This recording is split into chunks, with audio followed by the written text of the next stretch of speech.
basically is that we looked at the four dhatus, and we also looked into the aspect of how mother and father are required for any being to come, especially human being. So there is a lot of confusion, or at that point in time, there was a lot of confusion on upapattika. So they used to feel that a human being, except for in some circumstances, are upapattika. That means instantaneous birth. So Buddha wanted to show that there can't be an instantaneous birth for everyone, and almost all of them would come through the womb existence when there is a father, when there is a mother, and then there is Gandhabba. So basically, what is he doing is that he's bringing in Patisamutpada for everything, cause and effect. If there is no cause, there is no effect. So there can't be anything called mystery. So in my body, I'm seeing the same way, that if I eat, the body grows. If there is no eating, there is no body growing. And when I say body is growing, it means only four dhatus. So in that way, there is no attraction, repulsion like that. It's just dhatu. What will you attract to a dhatu?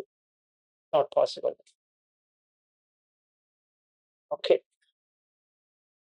So Mata Pitu, we have finished it. Now we come to the third one.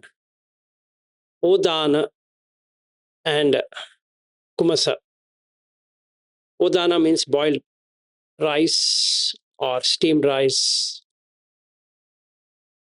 And Kumasa is the porridge. So it's basically rice and porridge is what we are talking about. And there is Upachaya. This is where we have been spending more time. Upachaya means arising. So if we take a plant, a seed, from a seed to a sapling, from a sapling to a plant to a tree, these are sanya perceptions. But in each we can see upachaya is coming to be. Then it stays for some time, santati, and then it drops off, which is jarata. So you can't say, or I can't say, it will always be in upachaya, always growing. I can't say it's always in santati, staying. And I can't say it will always be in jarata. So how does this work? From the infant stage, it starts growing very fast, then it slows down. Then there is nothing too much of a growth for few years in a human. So somewhere like from 20-year-old to 30, 40, those 20 years, the growth is very slow. So it seems as though the person is not aging much. And then slowly it starts with jarata. So after 40, the skin starts to wrinkle out, little bit of gray hair starts to come here and there, and that starts more and more. Okay. So the four great primaries, even though they are changing very fast, but there is contraction as they form faster. So it seems as though the time has stood still. And that's a time when the mind feels something called as ghana sanya, something solid being there, because it is staying. Okay, so now what Buddha says is to contemplate in this way. After doing all of this, cut it into 5 parts. The first part is anicca. So if you go back and see, it is arisen and passed away in the mother's womb. That state is past. Anicca. Uchadana. Uchadana means maintenance, regular maintenance as food, regular maintenance as shelter, regular maintenance as clothing, regular maintenance as medicines in humans, also in animals. Okay, so you need to do that. So there would be diseases, there would be discomfort, so they have to do it. This is one thing I need to reflect upon and see, yes, that is how it is working. So I'm seeing it for sure. That's exactly how it is. Anicca, uchadana, parimaddhana. Paribaddhana is that you need to do something all the time. What does that mean? You can't be walking, you have to sit. You can't be sitting, you have to stand. You can't be standing, you have to lie down. And you keep on changing postures, because the moment you fix a posture, the heat starts to increase. And hence it is called as inflammation. It's a flame, right? That's the reason the English word inflammation is used. As soon as there's an inflammation, it expands. That place expands or contracts, either way. So the air gets into it and makes it worse. So the liquid gets erased out from that place, leading into pain. So you have to necessarily experience gravitational pull. Okay. Then body aches as in moments. Then all of these other things which happens in the body. So I need to keep on doing that.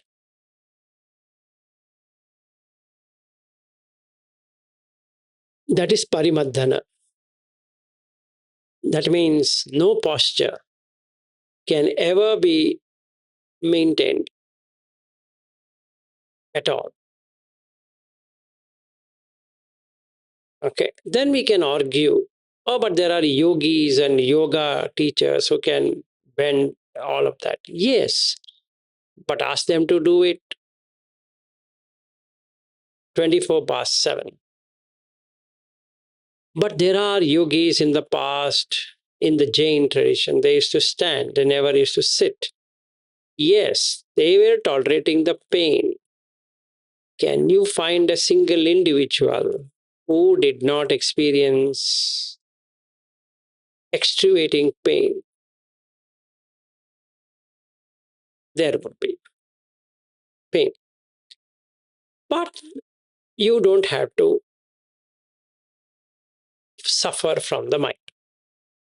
Like a person who is going for marathon,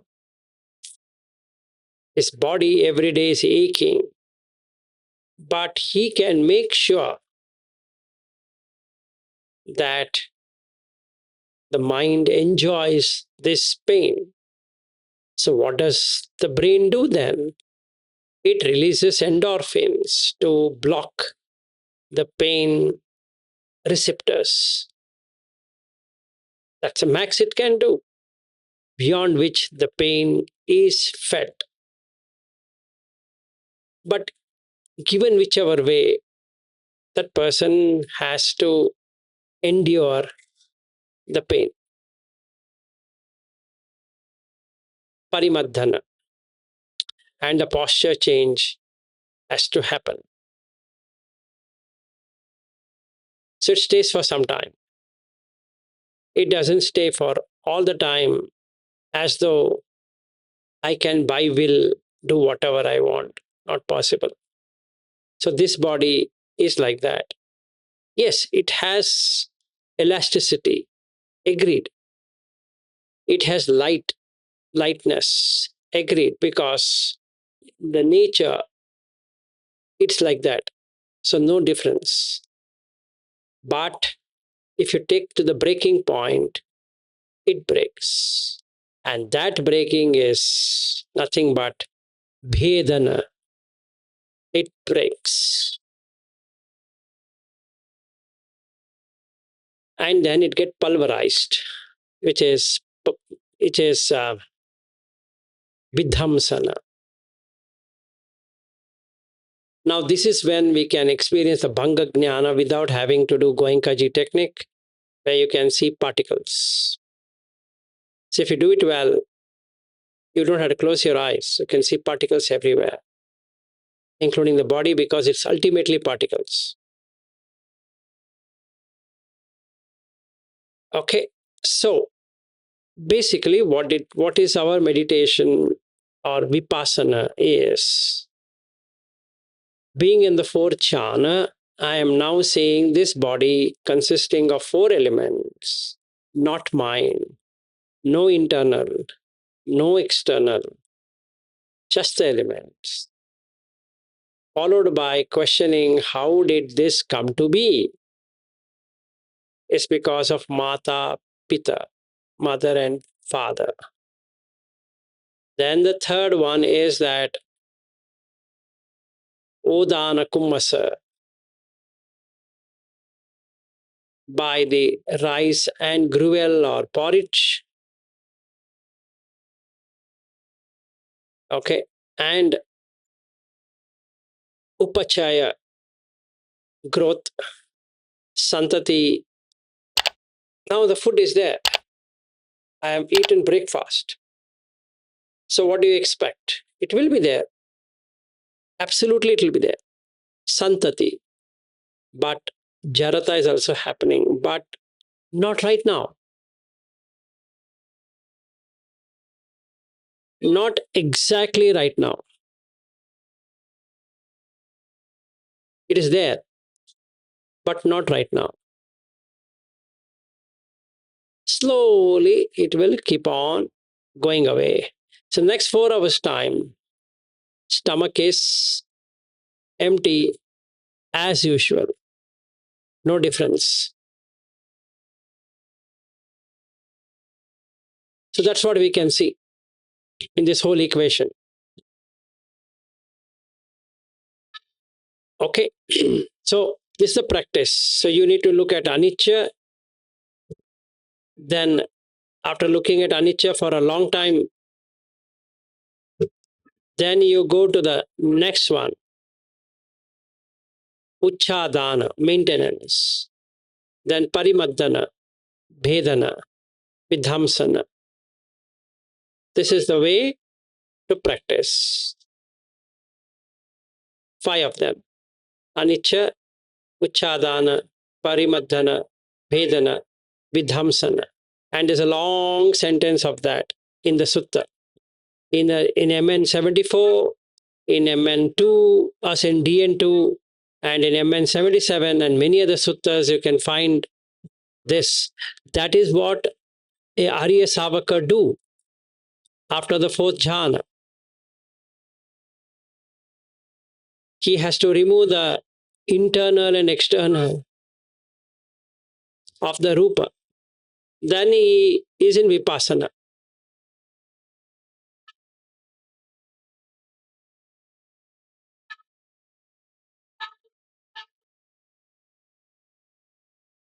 Okay, so that is it, what I had as far as this thing goes.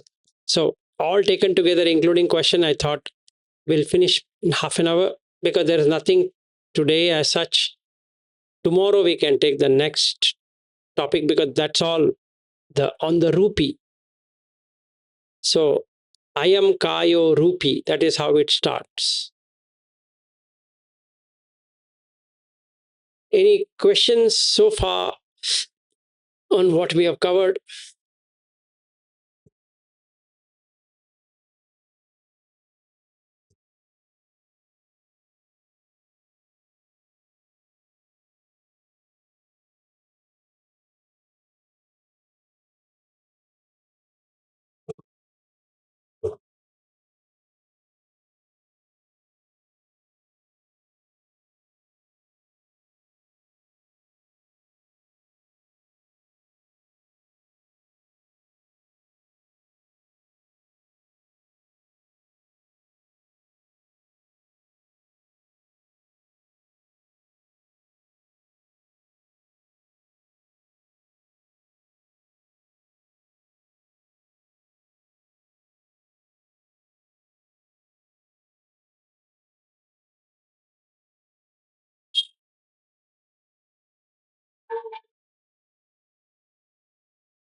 Should we then end if there's nothing?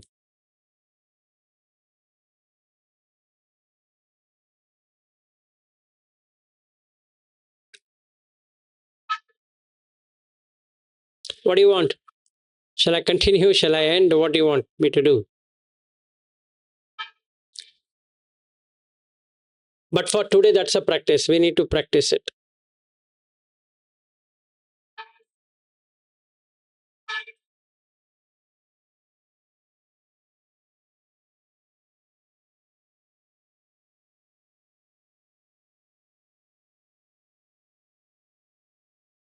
Yes, Mangalaji. Namo Buddhaya.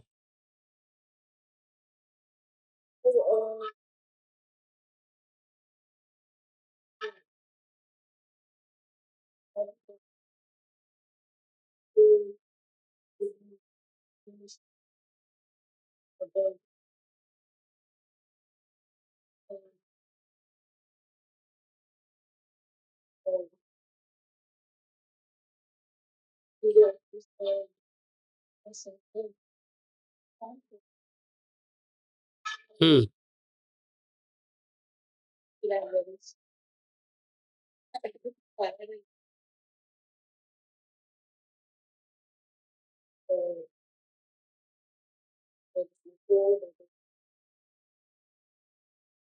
No problem. You're welcome.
So I need to temper that down also. So these finer points are not very easy to deal with.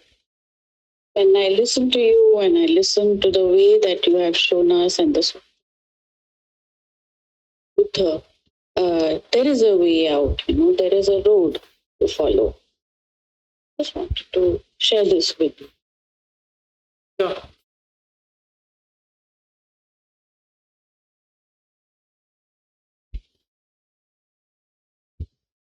Any questions from anyone other than Mangalaji? Okay. Yes, sir. गुरुजी आपने ये बोला था कि there is no spontaneous, Buddha ने बोला था कि there is no spontaneous birth, right? So what where does it happen, spontaneous birth, और is it No, in humans, I'm talking in humans, is there a spontaneous birth? And Buddha wanted to remove that misconception. A lot of people had a misconception earlier, not today. That time, that people don't require, or when they are born, they don't require any womb. Like if you have looked at Mahabharata and all of those stories, there are people who have come without womb. Like in the case of Karna, he didn't have a womb. And so many people didn't have any womb. So the belief was that if they are someone great, they will not have a womb at all. Because womb is painful. So everybody knew womb is painful. Buddha wanted to remove this misconception that they wish to say that this is a miracle, that how this person has been born. Like in the Mahayana tradition, which you are coming from, or Vajrayana, Padma Sambhava. If you look at it, it's without an womb. He was born out of lotus. Right? So now, is it true? And we would say, yeah, actually, Guru Rinpoche, to whom we pray, is really without a womb. Right? So, at that time also, there was craze of not having a womb entry. Because everyone knows that womb entry is a pain, like a dart. So they wanted to escape the womb entry. So the classic example in the 13th century, not 13th century, sorry, in the 6th century is about Padmasambhava. And Ishi or whatever, that lady who came to Tibet and all of that, and then he started, and then Padmasambhava used to go on a lion, or sorry, on a tiger. So if you really see all of that, then it makes it very mystical. The Buddha Dhamma is not a mystical thing. So he is again and again referring back, saying that there is nothing called as mystic. And he's not saying there is no Upapattika, that we already covered it when we looked at the 10 Michadittis. But in human life, can there be a Upapattika? So he wanted to make sure how this being is coming to be, coming by the food from father and mother. Like in the case of Kunti, she prayed to sun god and then she got Karna. So that's Upapattika. So is that it's more of a making it like something special? I think we are just making Yeah, it is special, right? Always remember, womb, if you are born out of a womb, you are going to die. If you're not born, if you're unborn, you're not dying. That's a craze everyone has. See, why do, including Jesus, Mary is called virgin? Just look at that. Jesus is born to whom? Mary, but she's virgin. That means she never had an intercourse. Simple as that. So she's pure. But how did Jesus come? God's gift to Mary. Take Gautama Buddha as an example. His mother saw an elephant. All of this becomes so more pronounced than the birth. So it's always about hiding the birth and the death. So, do anybody say Buddha died? They say, no, he attained Parinibbana. But he died. Sorry, don't say that. He attained Parinibbana. Okay, he attained Parinibbana. Yeah. Where did Jesus go? He died. No, don't say he died. He went into heaven. And he got resurrected. Right? And that's the thing. In every religion, every given religion, once it becomes a religion, they either cut the birth or the death, or both. That's the whole idea of religion, is to make their teachers not being part of death or birth. Something special. If nothing will be special, who will follow? Yeah. Right, so that's how it is. So this spontaneous birth is there in the Devalo, in other, like maybe in the Bhagavad also. There's nothing like a womb there. It's immediate, like a rebirth. It's correct understanding? I think you are misunderstanding. Human life requires womb. Animal life requires womb. No other life requires womb. Okay. Yeah. There are eggs. Egg is a womb. Okay? But real womb as a womb is in animals and humans. And then what happens? We are born as humans. Means it's almost like an animal. So you want to show that you're special. And we say human life is special. But animals don't say we are special. They might also be thinking we are special. But nobody asked them. So we make something special.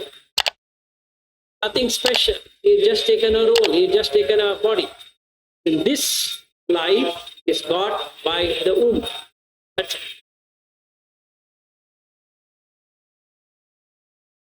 Okay. Thank you, sir. Understood.